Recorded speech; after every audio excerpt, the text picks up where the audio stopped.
Good afternoon, everyone, and thank you for answering the call to gather. This is our monthly blessing for Angels Rest, and my name is Patty Hegwood, and I am happy to be here with you all today and see your lovely yet chilled faces. I hope we can all huddle and stay a little bit warm today.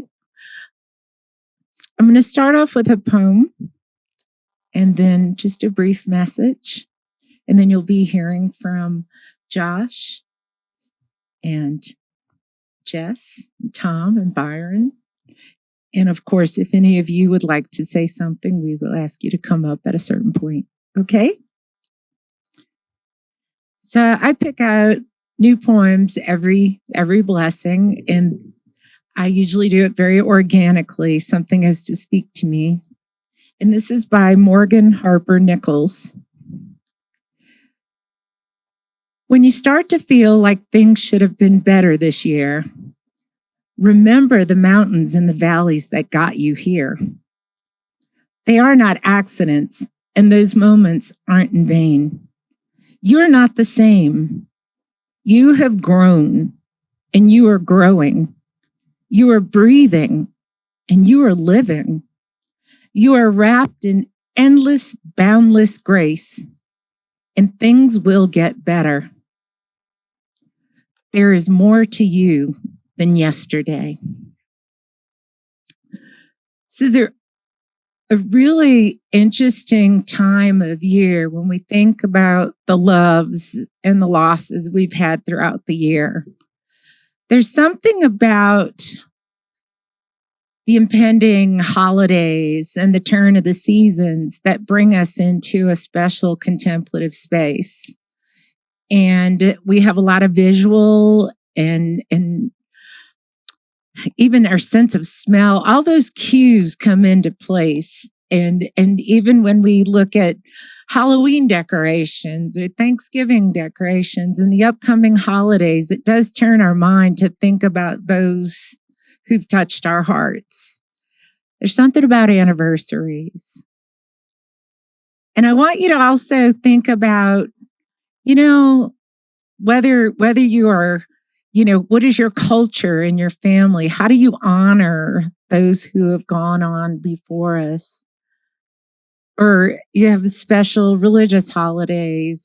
I think about I was raised Catholic in New Orleans, so the day after Halloween is All Saints Day, where you think about the saints, right? You have the solemnity of just, honoring those who have passed. But then you also think about things like Dia de los Muertos in Mexico, where it's a celebration of life. So I think as people, we run that gamut, right? From the solemn to the celebration, and how each passing of those, whether they were our four-legged, two-legged, scaled companions, to family members, grandma and mom and dad and everyone who's passed on, and think about how we keep them alive in our memories.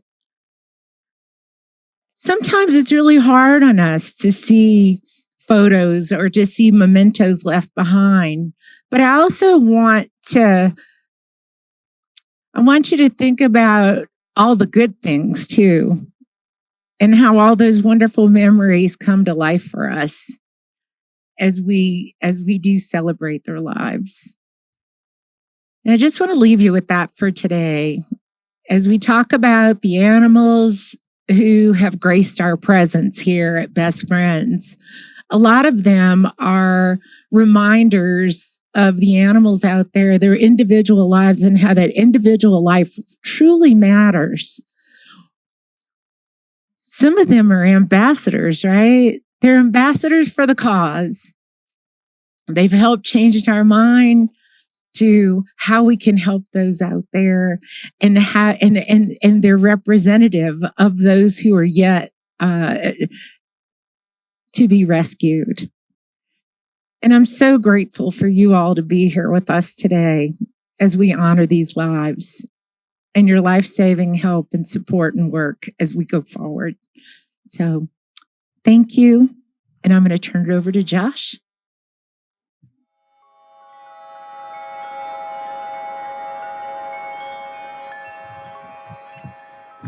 Hello, everybody. My name is Josh. I'm the Angels Rest Manager here at Best Friends. And at this point of the program, we're going to reflect on some of the animals that passed away for this month. The ones we'll be talking about specifically will be the ones here that passed away in the sanctuary. In Cat World, we lost Bernard, Sakura, Zippy, Jackie, Lapia, Gazelle, Teva, Augustin, Fair, and Garrus. In Dogtown, we lost, in Best Friends LA, we lost Chad, Kavatapi, Maud, Cabbage, and Raja. And in Rabbit House, we lost Kiko.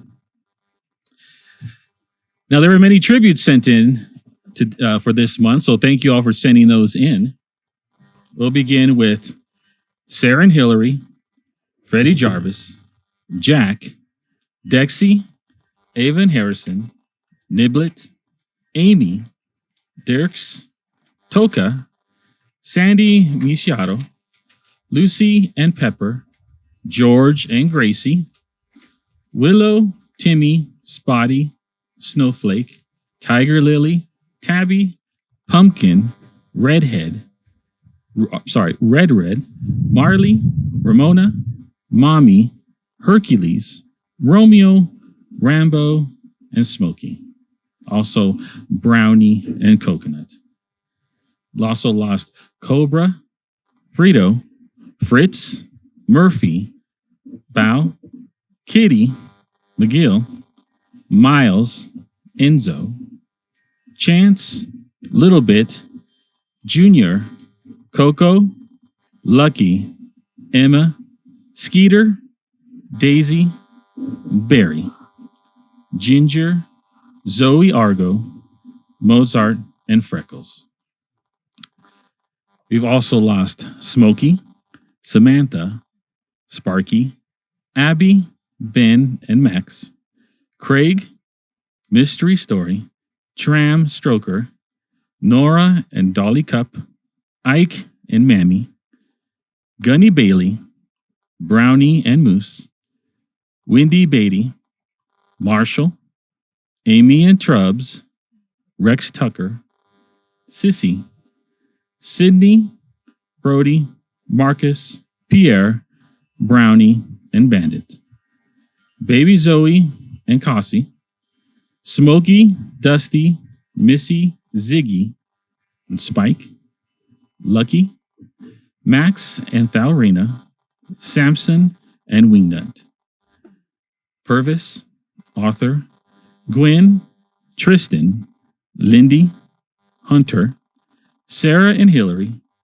Bala, Minnie and Saffron, Jack, Aeko, Charisma, Caesar, Cindy, Tarwin, Barnaby, Grace, Tristan, Carson, Rachel, Hope, Jane, Joan, Audrey, Zeppy, Sammy, Dean Little Dean, Rocky, Harry, Ben, Bondo, Wimbledon, Blink, Olive, I Want to Live, Larry, Morticia, Grandma Squirrel, Joshua, Frog, and Chickapoo.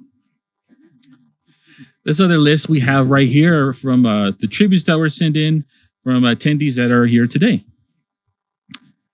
Start with Boo Cat, Skittles, Snow White, Arnie, Luke, Maddie Ford, Baby Cat, Packer, Sir, Buddy, Polly, Skeeter, Josie, Fresha, Aha, Sierra, Milo, Charlotte, Lily, Virgo, Coco, Kobe, Nikki, Marcus, Daisy and Vinny, Posey, Popcorn, Ella, Daisy and Duke, Tori, Brenna, Marley, Gracie, Sassafras, and Peekaboo, Chansey, Ava Loram, Daisy, Sarah, Sasha, Jake, Kai, Pippa, Ike, Gunther, Tiny, Bonnie, Clyde and Barney, Junior, Miss Ollie O'Hare, Mr. Kashi O'Hare, Princess Remy Cross, Bama, Snowball, and Boomer, Inja, Bailey, Toby, Tatsi, Scooter, Speckles, Bun Bun, Bailey, Ernie, the Canticarius Coonhound, hope I said that right, Harry, Sammy, Dexter, Charlie, and Harper Lee. At this point, I'd like to switch over to Byron.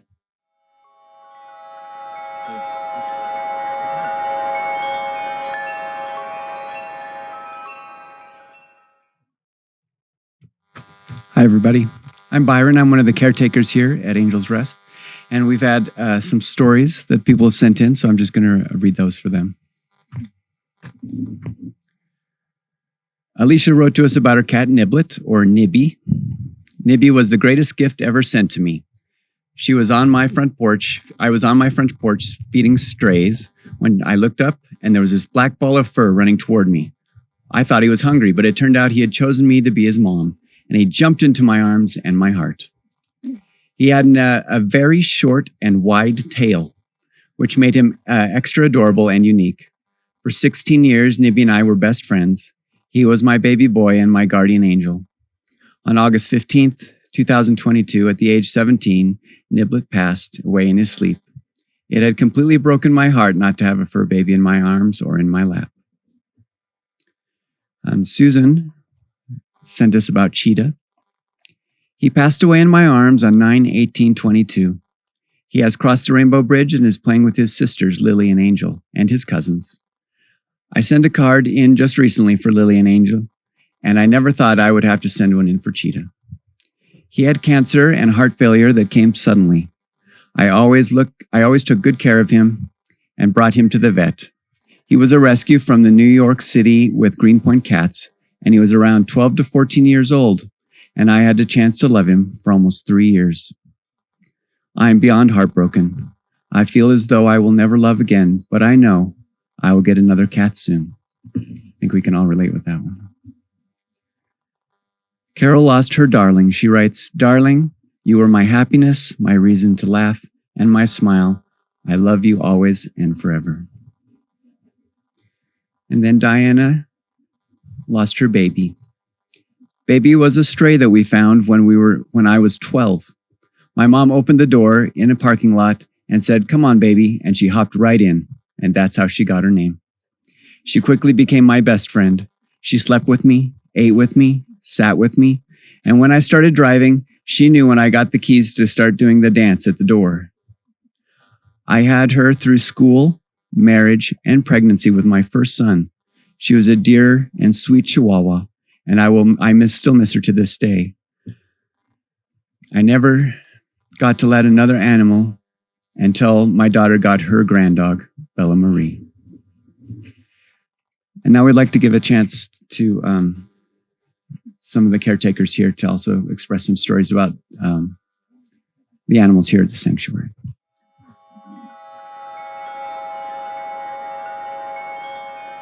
Hi, everybody. I'm Jess,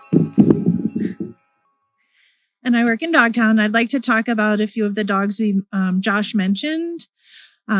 First, we had 2 dogs that I consider dogs that had a safe place to land here. They didn't get to live here very long. They only lived here for a couple of days each for different reasons, but they got to come to Dogtown and to our clinic and experience the love and care that they deserved, even though we weren't able to help extend their lives any longer. But that's Cabbage, who came to us from a local shelter not too far away from here. and Kavatapi, who also came from a shelter partner of ours. They both passed away, like I said, due to different circumstances, but our clinic and our staff did the best that they could to help them. And I know that they had love and care while they were here. And for that, I'm thankful. Raja was a dog who lived in Dogtown for about a year and a half. If you volunteered in Dogtown, there's a good chance you might have met Raja. He came to us from Sacramento, and he decided once in Dogtown that he wanted to be an only dog and he wanted the people all for himself. At first, when Raja arrived, we were pretty worried about him because of a mass on his liver. But he was able to go to surgery and recover, and he lived another year and a half after that surgery. And he became an office dog in Dogtown headquarters, so he supervised us doing all our work. He was sure to let us know when he wanted to go for walks or car rides. He was a really fun, affectionate dog. And one of my favorite memories of him is he had a little love seat in his office that he claimed as his own. And whenever you'd pass by his office, he'd be on the love seat, just hanging out, waiting for someone to come in and hang out with him. So unfortunately, his cancer returned in a different spot, and we lost him to cancer, but we spoiled him and loved him, and we will definitely miss him. Another dog we lost this month was Maud. Maud came to us from a shelter in Los Angeles, and she also preferred to be an only dog. We also spoiled her, and she also had cancer. So Maud was super friendly with volunteers, especially women. In the very beginning, we had to take time to have her build trust with men, and then she was able to make a lot of progress and meet men pretty easily as well. She always took more easily to women, but she did have some men in her life, and she was a sleepover favorite in admissions. If you volunteered in admissions, you probably met Maud, and maybe even took her for a sleepover or an outing. She was very loving and affectionate with people. She had beautiful eyes. She loved furniture as well. I feel like these stories are a bit similar. And the caregivers in admissions got her an armchair, especially once we knew she was hospice. They wanted to make sure she had all the finest things in life. And so she had her own armchair that she loved to perch on and just kind of watch the world go by and welcome people in to spend time with her. So we will miss all of those dogs very much, but especially the ones we had in our lives for a year or more, like Raja and Maud. So just wanted to honor all 4 dogs, and thank you for coming to honor them too.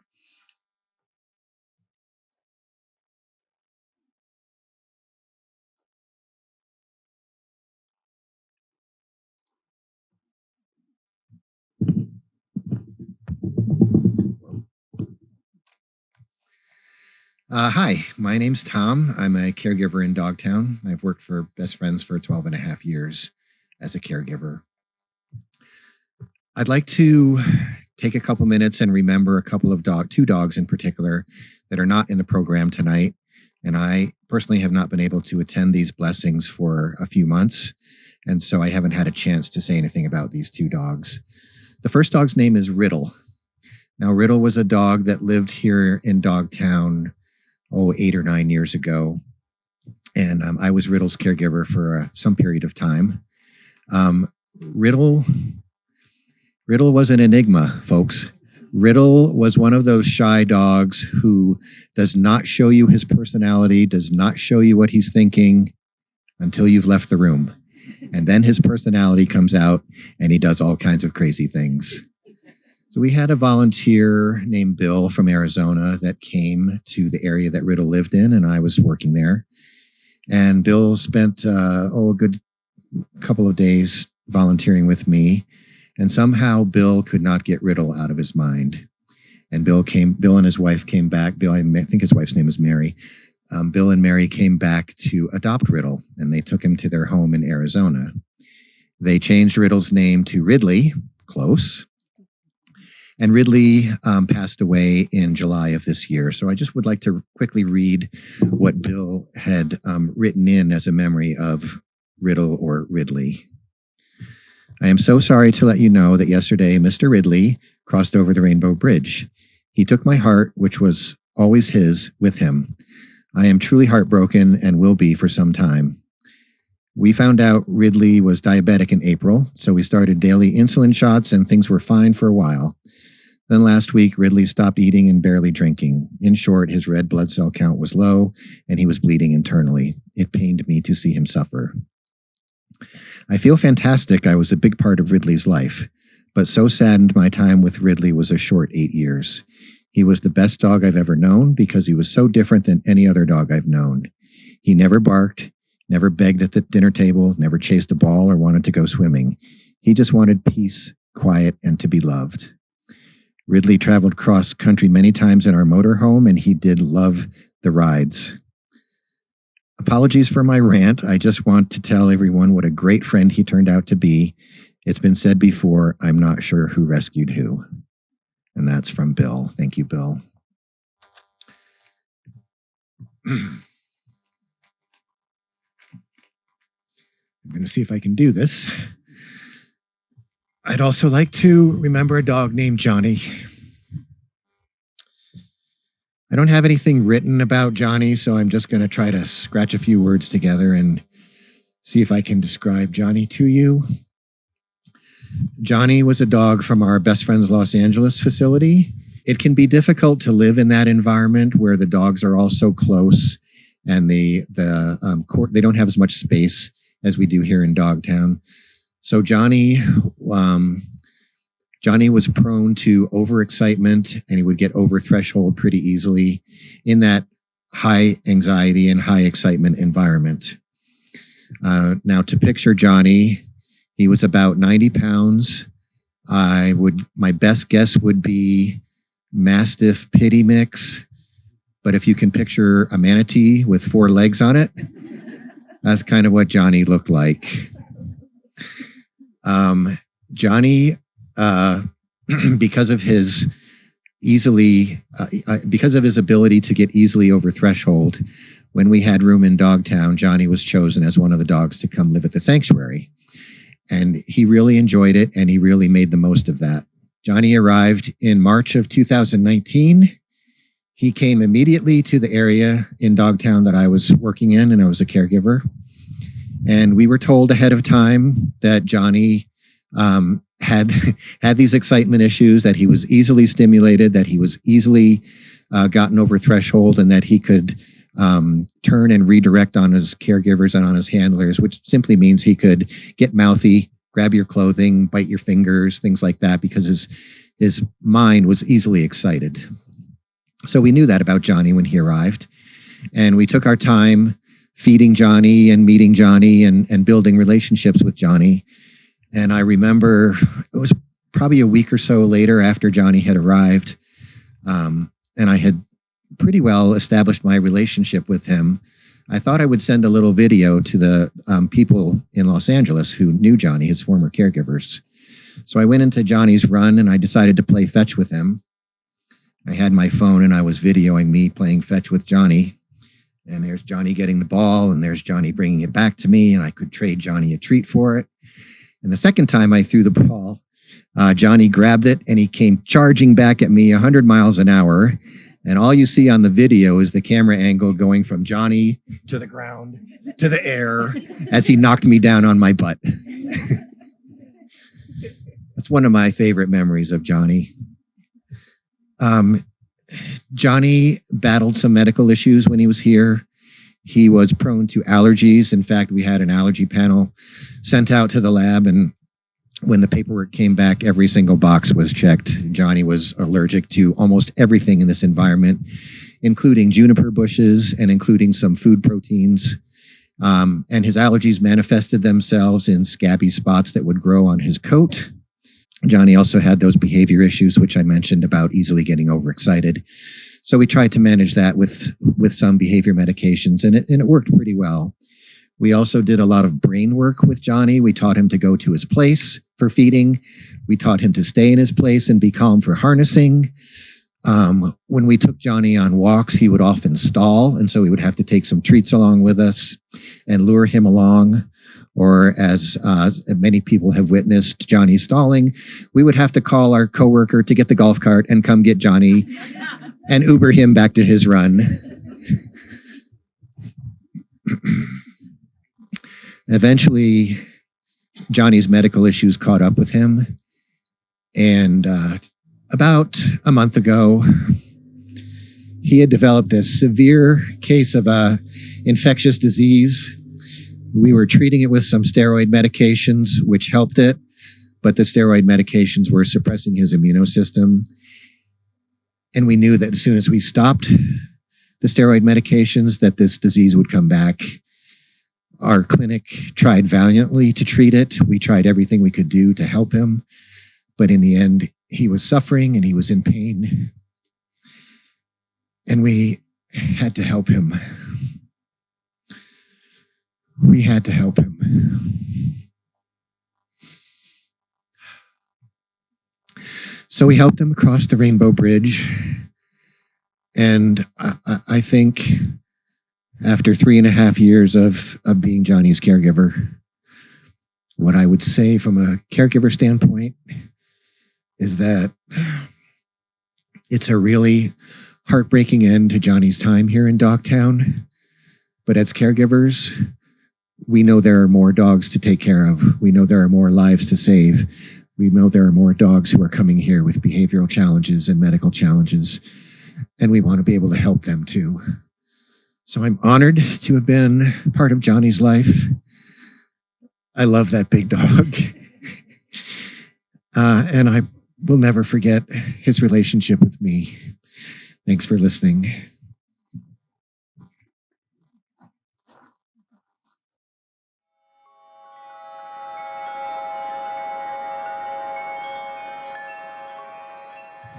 We talk about how our patients take a little piece of our heart with them. And hospice is very stressful, so we kind of flip the script a little bit. We keep a little piece of our heart, of their heart with ours. And our heart grows big. Daddy. And I think it's the same with the dogs.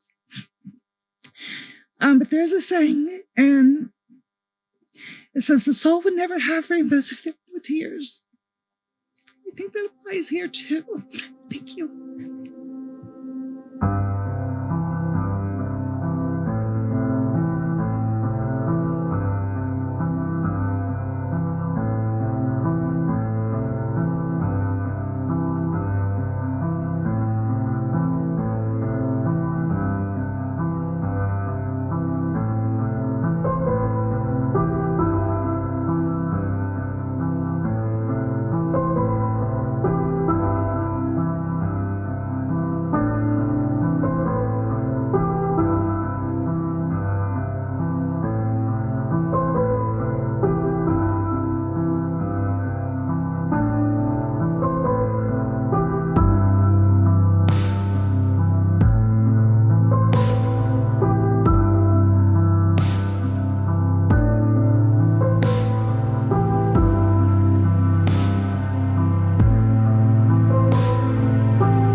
give you this one last thought to keep. I am with you still. I do not sleep. I am 1,000 winds that blow. I am the diamond glint on snow. I am the sunlight on ripened grain. I am the gentle autumn rain. When you waken in the morning rush, I am the swift, uplifting rush of quiet birds in circled light. I am the soft stars that shine at night. Do not think of me as gone. I am with you still with each new dawn.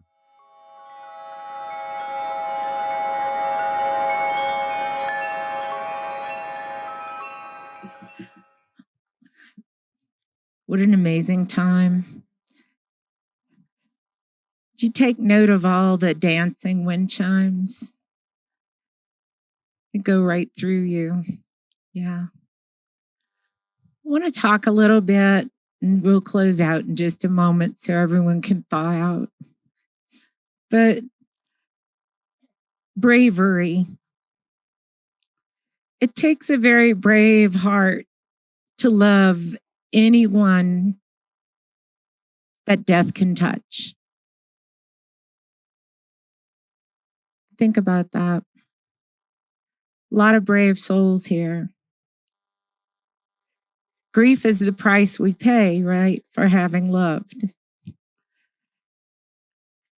And I want to give a special shout out to Jess and Tom and all our caregivers who live at the front lines of our organization that give and give and give. When you say caregiver, they give and give constantly, all day, every day, to the animals that come to the sanctuary or to our program cities to help those lives get on the right path, whatever the reason that they're here. Could be behavioral, could be medical, could be a combo of both.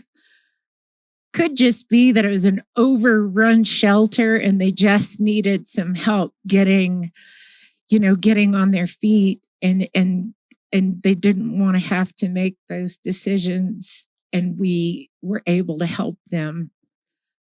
Some of the animals, it seems like a lot when we read through all those names, but some of them, they already started out compromised, and we get them here as quickly as we can, and we try our level best to give them everything they need. But that bravery extends out to each and every one of you. It courses through all of us, knowing the minute we bring that little life into our homes and into our heart, that the chance of us saying goodbye is great before we go to our great reward. But we wouldn't change a thing. We will love them with all our hearts. And that's what makes us special. That's what makes everyone here and those of you at home very special. So I want you to hold close those that you've loved this holiday season, because holidays are tough. And give yourself a wide berth, right? Do the things that maybe even you used to do. Take that walk. Take a bag of dog food or cat food to the shelter and put a little Christmas tag on it from your little baby that may have passed away, and say, I'm doing this in honor of him or her. Make it a legacy. Plant a tree. Whatever fills your heart and gives you joy. Bring that joy back into that celebration of life. You guys, you're amazing. And thank you for coming today and for being a part of this gathering. And we will see you the next time. And I'm going to leave you with one short poem by Thich Nhat Hanh. And he's a Buddhist monk, for those of you who don't know him. He's a precious little man. We lost him the past year. Through my love for you, I want to express my love for the whole cosmos, the whole of humanity, and all beings. By living with you, I want to learn to love everyone and all species. If I succeed in loving you, I will be able to love everyone and all species on earth. This is the real message of love.